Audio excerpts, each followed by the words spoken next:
أعوذ بالله من الشيطان الرجيم. بسم الله الرحمن الرحيم.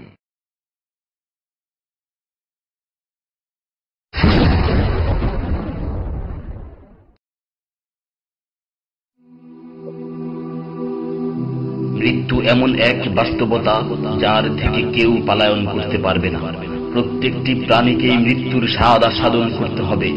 আল্লাহ তাআলা পবিত্র কালামে মাজিদে ইরশাদ করেন, কুল্লু নাফসিন যায়িকাতুল মাউত, প্রতিটি প্রাণী ওই মৃত্যুর স্বাদ আস্বাদন করবে।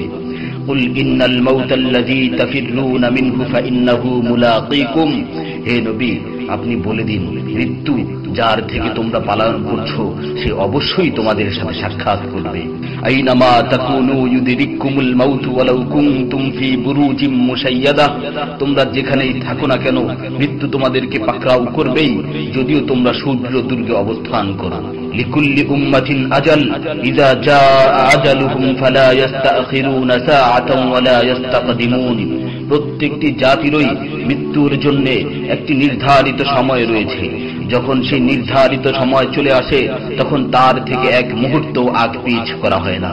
এই ক্ষণস্থায়ী পৃথিবী যাকে নিয়ে তোমরা স্বপ্ন দেখছো, এই স্বপ্নের পৃথিবীও একদিন ধ্বংস হয়ে যাবে। কিয়ামতের সময় যখন নিকটবর্তী হবে তখন আল্লাহ সুবহানাহু ওয়া তাআলা নিজের দায়িত্বপ্রাপ্ত ফেরেশতাকে সিংহায় ফুৎকার দেওয়ার আদেশ দিবেন। অতঃপর ফেরেশতা সিংহায় ফুঁক দিবেন, ফলে পৃথিবী ও পাহাড় সমূহ উত্তোলিত হবে, চূর্ণ বিচূর্ণ হয়ে যাবে, আকাশ ফেটে টুকরো টুকরো হয়ে যাবে এবং নক্ষত্র সমূহ ঝরে পড়বে, সূর্য তার কিরণ হারিয়ে ফেলবে, সমুদ্রকে উত্তাল করে তোলা হবে। সেদিন কিয়ামতের ভূমিকম্প ও কিয়ামতের ভয়াবহ অবস্থা দেখে সকলেই মৃত্যুবরণ করবে। আল্লাহ তাআলা বলছেন, ইয়া আইয়ুহান নাসু ইত্তাকু রাব্বাকুম ইন্না যালযালাতাস সাআতি শাইউন আযীম ইয়াওমা তারাউনাহা তাযহালু কুল্লু মুরদি'াতিন আম্মা রাদা'at ওয়া তাদা'u কুল্লু যাতি হামলিন হামলাহা ওয়া তারান নাসা সুকারা ওয়া মা হুম বিসুকারা ওয়ালাকিন্না আযাবাল্লাহি শাদীদ। হে মানুষ, তোমরা তোমাদের প্রতিপালককে ভয় করো, নিশ্চয়ই কিয়ামতের প্রকম্পন এক ভয়ঙ্কর ব্যাপার।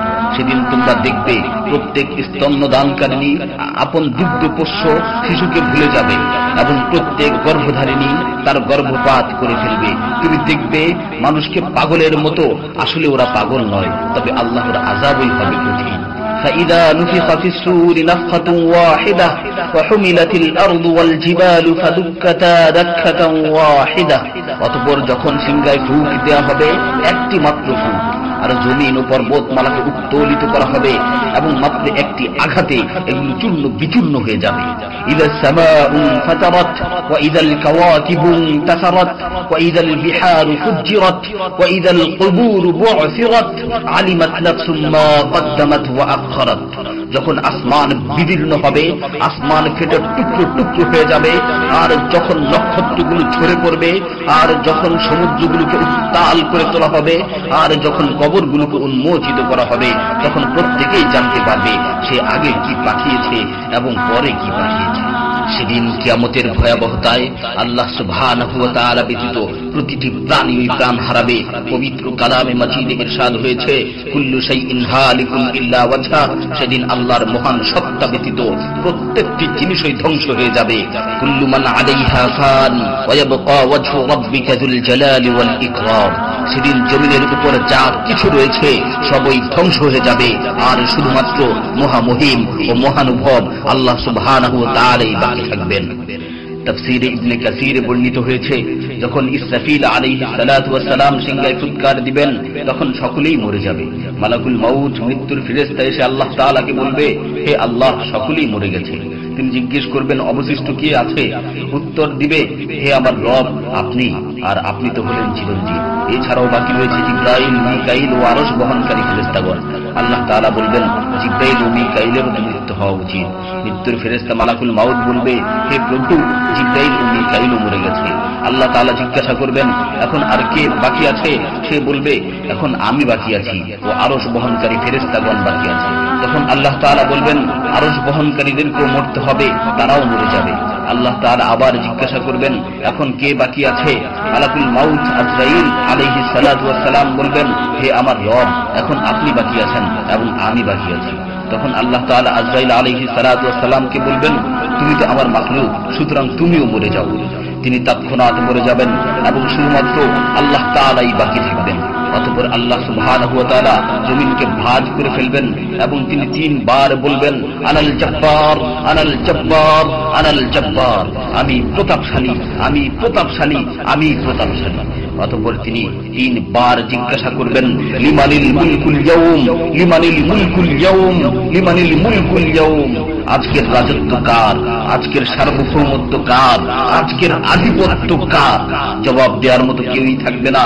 তিনি আবার উত্তর দিবেন, লিল্লাহিল ওয়াহিদিল কাহ্হার, আজকের রাজত্ব, আজকের সার্বভৌমত্ব, আজকের আধিপত্য পরাক্রমশালী একমাত্র আল্লাহ। ইবনে ওমর রাদিয়াল্লাহু তাআলা আনহু হতে বর্ণিত অপর এক হাদিসে ইরশাদ হয়েছে, কিয়ামতের দিন আল্লাহ সুবহানাহু ওয়া তাআলা আসমান জমিনকে ভাঁজ করে নিজ হাতে গুটিয়ে নেবেন। অতঃপর বলবেন, আনাল মালিক, আনাল জব্বার, আনাল মুতাকাব্বির, আমি বাদশা, আমি প্রতাপশালী, আমি অহংকারী। আইনা মুলুকুল আরদ, আইনাল জব্বারুন, আইনাল মুতাকাব্বিরুন, দুনিয়ার রাজা বাদশা কোথায়, দুনিয়ার প্রতাপশালীরা কোথায়, দুনিয়ার অহংকারকারীরা কোথায়? তখন আল্লাহ তাআলা সুউচ্চ কণ্ঠে 3 বার জিজ্ঞাসা করবেন, লিমানিল মুলকুল ইয়াউম, লিমানিল মুলকুল ইয়াউম, লিমানিল মুলকুল ইয়াউম, আজকের রাজত্ব কার, আজকের সার্বভৌমত্ব কার, আজকের আধিপত্য কার?